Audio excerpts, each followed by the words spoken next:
In Louisiana's bayou country, a giant sinkhole is getting so big and so dangerous, 150 houses had to be evacuated. Let's take a look at this thing now. While you look, consider this. Those trees that you see right there, those trees that surround the hole, those are 100-foot cypress trees, giant trees. Here's some of the numbers for you. The hole is 324 feet across, 50 feet deep. But in one corner, it goes down more than 400 feet. This is not something you want sneaking up on your backyard. I want to bring in now retired Army Lieutenant General Russel Honore.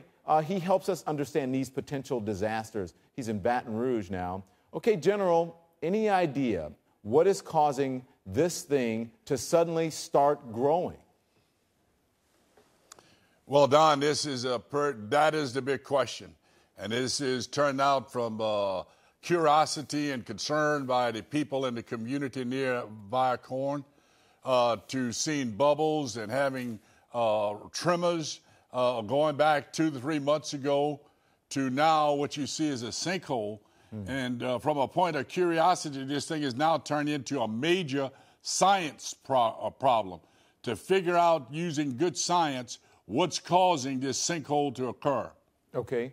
You know, it's easy for, as you said, the looky-loos and people going out to check it out, and it's easy maybe at some people are joking about it. But there's serious concern here. I want you to hear from a couple of the evacuees. So the deputy wasn't come and knock at your house and force you to leave. It was a little bit alarming, a little bit upsetting. They worried about their belongings, their houses, and I mean, nobody really knows what's happening, and I mean, it stays on your mind. You don't rest. Absolutely, General. So they still don't know. What do you tell? What's causing this? What do you tell these people?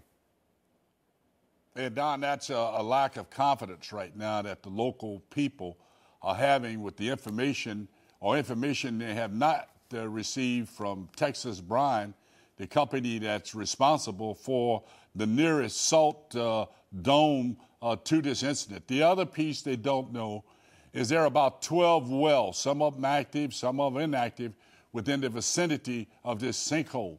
So they're having to use science with support of USGS to try and figure out, is it the Texas Brine salt dome has been violated, has lost its integrity, and it's causing the problem, or is it an old well?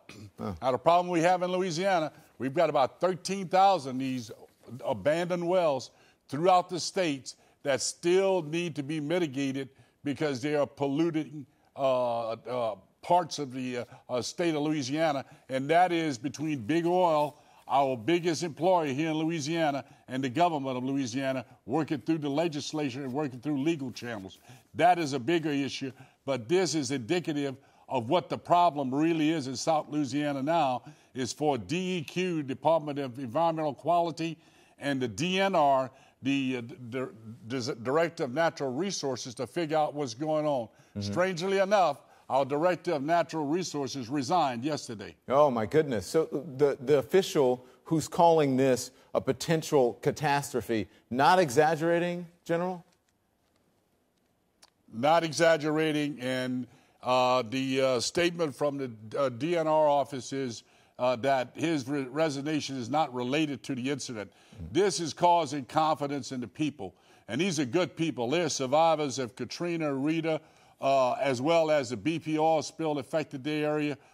They are well trained in that parish. They have a strong leadership in the parish. And I can tell you at the state level, they know the routine and how to deal with disasters, to include the river flooding last year.